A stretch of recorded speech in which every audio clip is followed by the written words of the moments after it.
Wake up, Jacob. Israelite Prepper here. Just wanted to jump in real quick. I just wanted to share something or share some thoughts with you guys. So, the title of this live stream is, look before you leap. Look before you leap. I think it is appropriate. So, I just want to really just cover a couple things real quick, and then I'll get out of here. Just real quick. Let me see. Maybe I can do this one at the same time. 1 second.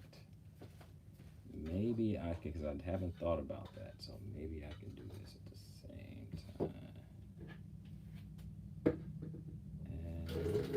And can't do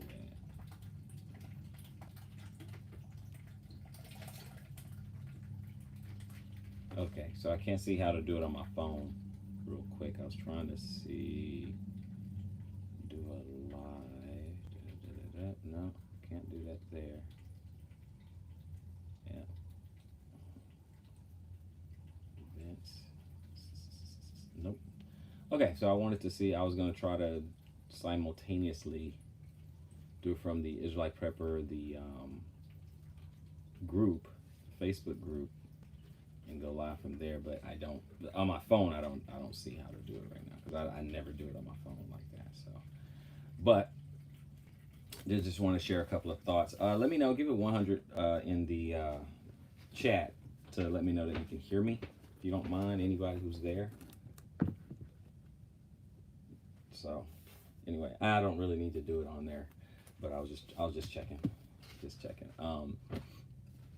So anyway, what I want to do, this one is look before you leap. Let's put that there. Look before you leap. Oh, thank you, Sister Hawkins. Okay, this one is look before you leap. All right, I'm going to go ahead and jot this down real quick, and then I'll just jump into just a few notes. I won't even keep you guys long because I have to do Bible lesson, at noon Central. So I don't want to keep you guys too long, but the point of this particular live stream, look before you leap. The reason why I say that is because you have my channel and you have a lot of other channels that talks about come out of her, my people, live set apart, things like that. And I still stand by that message. I think that believers should live set apart. I think believers should come out of her. I believe believers should dwell together in unity. I believe all that. None of that has changed. In fact, with this whole, the pandemic and job losses and protesting and rioting and things like that, a lot of people are starting to come out. Real estate is starting to sky, suburban or urban, or I should say, I'm sorry, rural. Okay, rural land prices are starting to go up, and we need to be mindful of that. It's starting to go up. People are starting to, there's starting to be a real big interest in that. So I think we need to look into that, and I think we need to consider that, right? So here's the thing. I do believe that people of the faith should come out, live set apart, and work together. But there's a few things I want you to think about. We have that calling, we have that unction, and we get out and we think that, hey, you know what? Yeah, we're going to band together and we're going to build and we're going to do all this together. But you really need to check that first. You need to look before you leap. Because there's a number of reasons that could hinder people, working together. Could hinder people working together. Sometimes I can just do it like this. There's a number of reasons, but I'm only going to list like 3, right? But the first one I'm going to list is like personality, right? It's one thing to, hear the call and be encouraged and inspired to come out and live with the brethren and all that other stuff. But if you never broke bread with them and then you finally meet and all that stuff, it could be a personality thing. For whatever reason, you don't like them, they don't like you, whatever the case may be. Okay, it could be some sort of personality. It may be on your part, it may be on their part. I don't know. It could be on both people's part. But you're never gonna know that until you get in front of each other, or and break bread, and you'll hear me say that again later in the video. But you're never gonna know until you get with each other, till you're around each other. You don't know, can we live together, can we work together? Now I know not everybody's gonna live on the same land. Some people are just gonna live in proximity or whatever, and which is fine. Either way is fine. But you want to try to get together to see if that there's a personality conflict. Okay, and we'll talk about a lot of those things. I'm going to go ahead and bring all three of them out so that I can just talk about them at different points. So the first one is personality. Two is doctrine, doctrinal issues. You already know that Israel fight, debate, squabble over doctrine about just different things. You never know. Brother could be, you could believe the whole Bible. Another brother could just believe in just the Tanakh, okay, just Old Testament. That's it. You could believe in Messiah, and they don't believe in Messiah. You have brothers, the doctrine would be like, okay, the name, the name, the name. You got to be Yahweh, Yahweh Shai, Yahweh, or Yahweh, Yahovah, whatever it is. Is it Jesus, which most of us know it's not, but is it Jesus? Is it Yeshua? Is it Yahshua? Is it Yahoshua? What is it? David is our new, it's going to be our new king. You have all these different doctrines, okay? Some of them are going to believe in the 7-day Sabbath. Some people are going to believe in the lunar Sabbath. You have those. You have to look into those things. Now, some people may be like, well, that's not a big deal. I won't worry about it. But guess what? Other people don't. Maybe you don't worry about it, but maybe the person you're coming in front of, maybe they worry about it, okay? So you really got to look at those things and consider. Okay, and the third, personal interest. Okay, you got to work out personal interest. Everyone's going to do things, all the men, all the patriarchs are going to do things a little bit different. And different things is going to have a priority because we're all in different places. We all come out differently, okay? All come out differently. Some people will have pretty good means, they have pretty good financial means. Other brothers may not have means. They probably just have, a menial job, don't make a whole lot, so they got to make do. Another guy's like, they got money, so they're gonna have to, they hire people to do the work and all that other stuff, which is fine. But what you have to figure out is, where are you on this?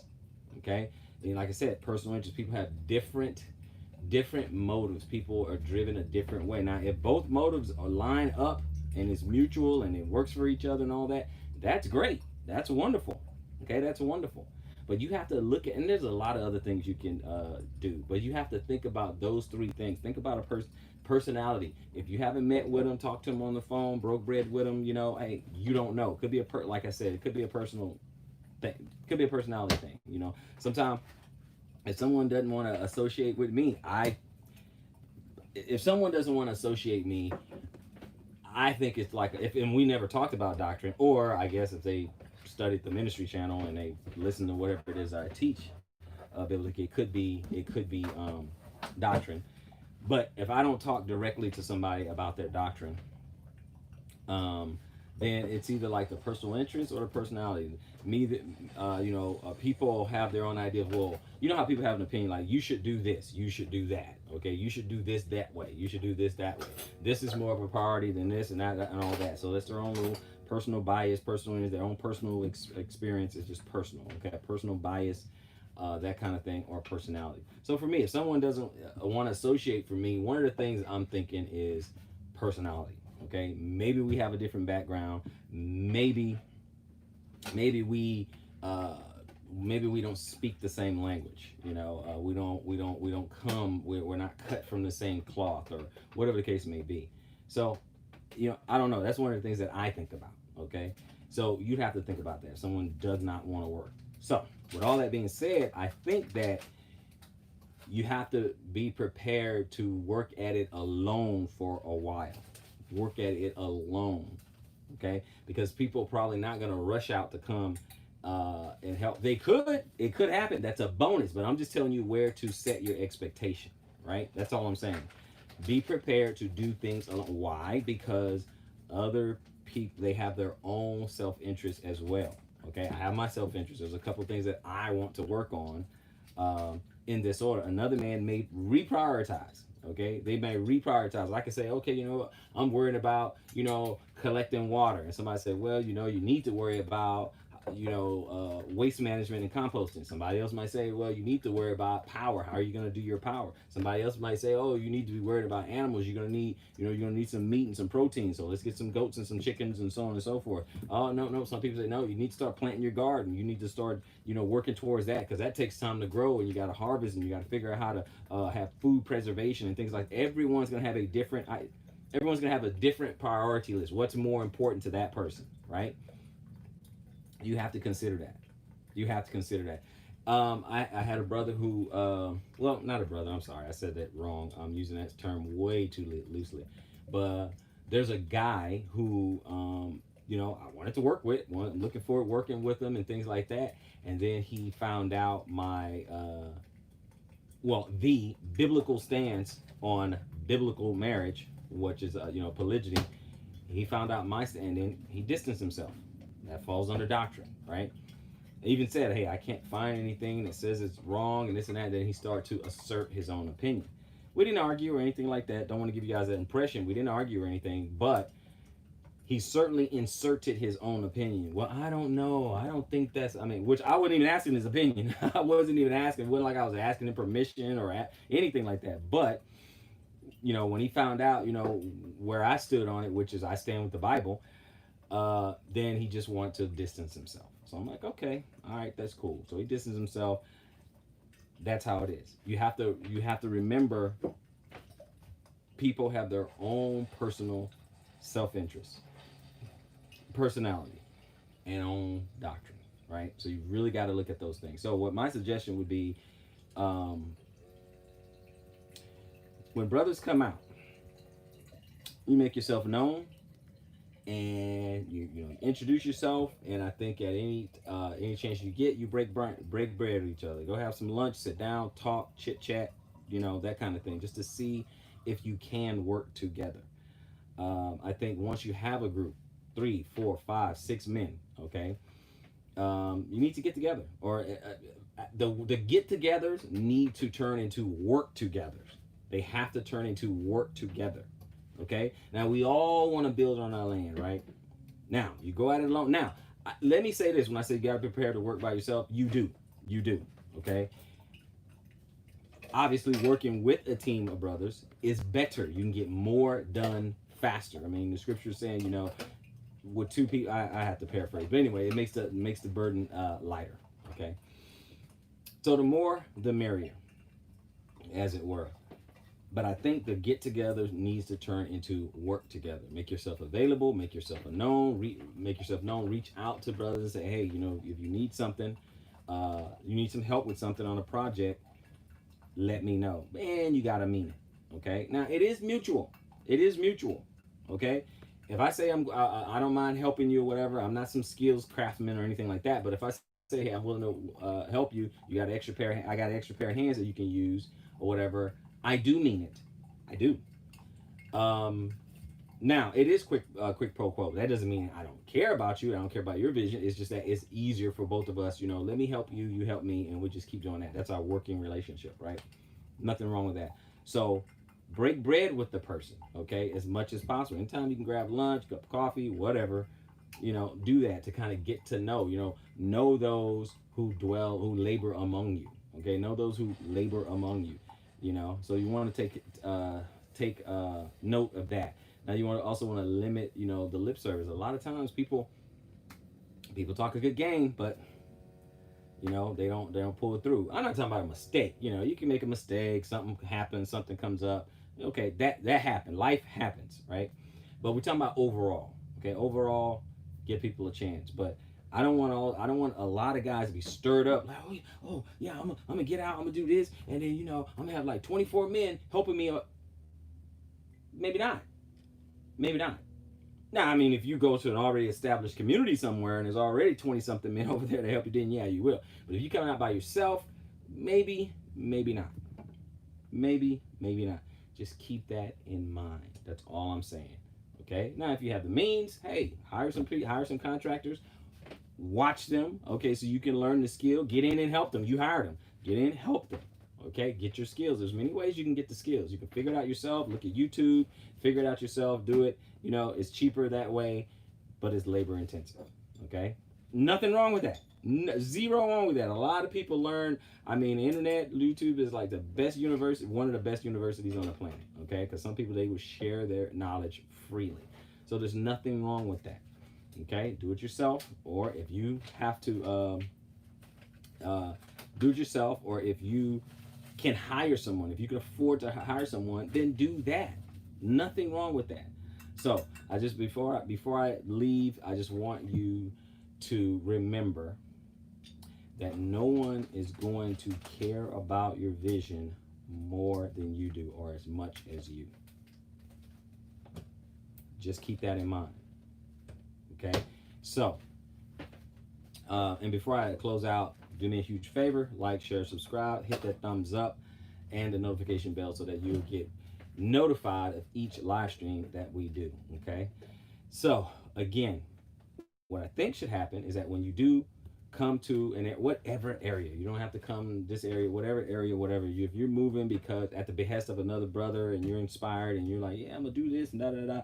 Okay, set up some meetings, get some of those things established. If you can set up and meet somewhere, it could be on neutral ground. You know, a lot of brothers, they don't invite people to their land that they don't know and have not broke bread with, you know, all willy-nilly. So you might have to meet somewhere else, right? Whatever. Call up a couple of brothers, a couple of them. If there's more than one in the area, a couple of them, say, hey guys, let's go grab some lunch or whatever. What's gonna be good for you guys? I'm gonna be in town. I'm looking for land or whatever. Let's break bread. Now somebody's gonna be real super busy and may not be able to make it, but hey, you gotta at least try. You gotta get out there and break bread. Y'all talk about things that would probably push you guys apart or whatever. Whether it's when you're hanging out, you're gonna get that personality, whatever. You gotta look at this, okay? Some people just a loud mouth, just a loud mouth, a braggart or something. All that'll come out, okay? It's a meek, a humble dude, strong spirit but humble. All that'll come out, okay? Just a personality thing. So definitely break bread, let the get-togethers turn to work-togethers, and see if you can see if you're actually going to have a network of people to help you. Just find out. Brother Harry, I've been emailing you and coming down left. Okay. Let me see that. Make sure. I don't know if it's in spam or anything like that. I will double check. Brother Harry. Let me go to the live stream. What I'm going to do is I'm going to go ahead and put the, just to make sure you have the right one, I am going to put the email in the box there, which is FOI Bible Studies, and I'll look in my mailbox at inbox.com. Okay, so yeah, so there's the email. So I went ahead and sent the email, and I will check it when I get off here, and then we can get together at that time. No problem. So, like I said, you just want to make sure. You want to make sure you have a network. So if you can, before you actually come out to wherever, I'm not saying you have to come out to, Ozarks or whatever, wherever it is, you want to check to make sure you actually have an active live network. You don't want to come out somewhere and everyone disappears, everyone scatter, like roaches. You don't get together or anything like that. You don't want that. You want to make sure, assuming you're counting on the network. If you're not counting on that network and you're just gonna go at it alone or whatever, hey, no problem. Come on out, do your thing, wherever you're going. Because I'm not saying do not come out to hurt my people. I'm not saying that. I'm not changing the message. I do want you to. I'm setting your expectations. That's all I'm doing. And again, I'm talking about for anywhere. I'm setting your expectations. So just make sure that it's an active network of brothers. And one of the things that I think that some groups go, I don't care if it's 5, 6 brothers, whatever, 6, 7, whatever the number may be, is that one good idea would be because all the brothers are trying to save some money, right? The brothers get their materials ready, know what project they're going to work on, right?